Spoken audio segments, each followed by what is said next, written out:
Assalamualaikum warahmatullahi wabarakatuh. Alhamdulillahilladzi hadana li hadza wa ma kunna linahtadiya laula an hadanallah. Asyhadu an la ilaha illallah wahdahu la syarika lah wa asyhadu anna Muhammadan abduhu wa rasuluh.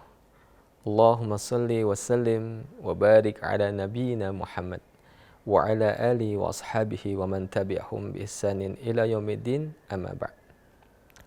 Pemirsa Sinpo TV yang berbahagia, tahukah kita mengapa Allah memberikan panggung tempat tinggal kita disebut dengan dunia?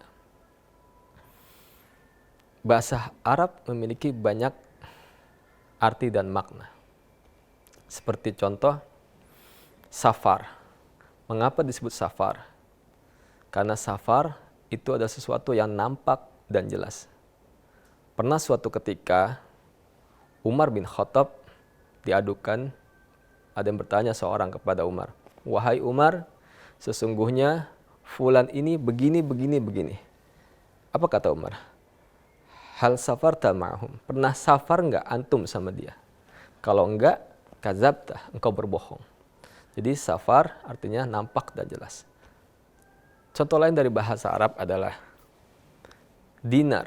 Mengapa kata dinar disebut dengan uang? Dinar artinya din wan nar. Jadi kalau kita mengambil sesuatu dengan baik, dengan cara yang sesuai dengan Allah dan Rasulnya tentukan, maka terjagalah agama kita. Tapi kalau kita mengambil dengan cara yang buruk, yang tidak halal, maka masuklah kita ke dalam neraka. Begitupun dengan dunia. Alif, lam, dal, nun, dan ya. Mengapa disebut dengan dunia? Setidaknya Syekh Shaleh Al-Munajjid pernah mengatakan ada 3 makna dari dunia ini. Yang pertama, dunia itu sesuatu yang kotor atau najis. Lidana'atiha, karena sesuatu yang najis, kotor. Suatu ketika pun pernah Umar bin Khattab melewati tumpukan-tumpukan sampah bersama para sahabatnya. Sahabatnya pun melihat dan menutup hidungnya dengan tangannya. Lalu Umar berkata, "Inilah dunia yang engkau cari dari pagi sampai malam. Seperti ini kondisi dunia. Menjijikkan, sesuatu yang kotor." Kapan dunia ini kita lihat? Sedangkan kita bisa melihat, wah ternyata dunia ini masih banyak tuh gedung-gedung yang bagus. Mobil-mobil yang mewah. Nanti kita akan melihat dunia ini rendah. Dunia ini sesuatu yang kotor, sesuatu yang najis. Kapan? Kalau kita sudah masuk ke dalam surga.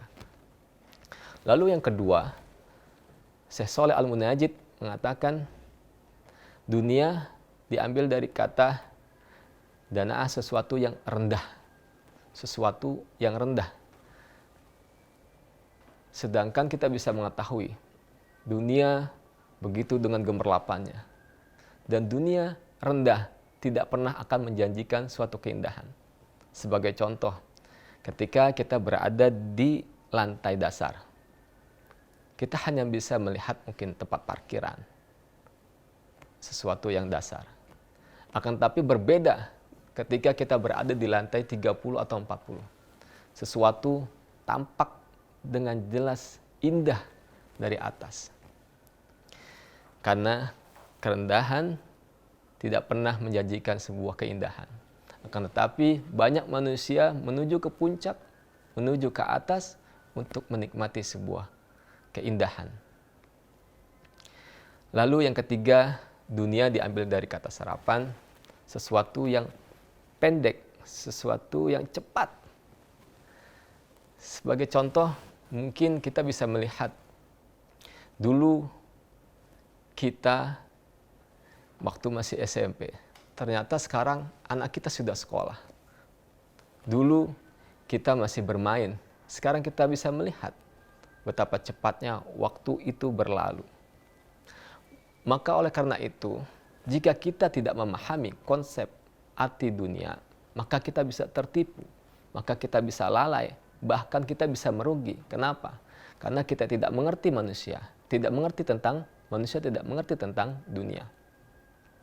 Bagaimana? Kita lihat sebuah konsep ini, bahwa dunia itu pertama adalah sesuatu yang rendah, sesuatu yang hina, dan sesuatu yang begitu singkat dan cepat. Oleh karena itu, kita sebagai seorang muslim sudah sepatutnya lah mengerti, memaknai arti sebuah dunia ini. Karena kalau kita tidak mengerti, kita akan tertipu dengan dunia.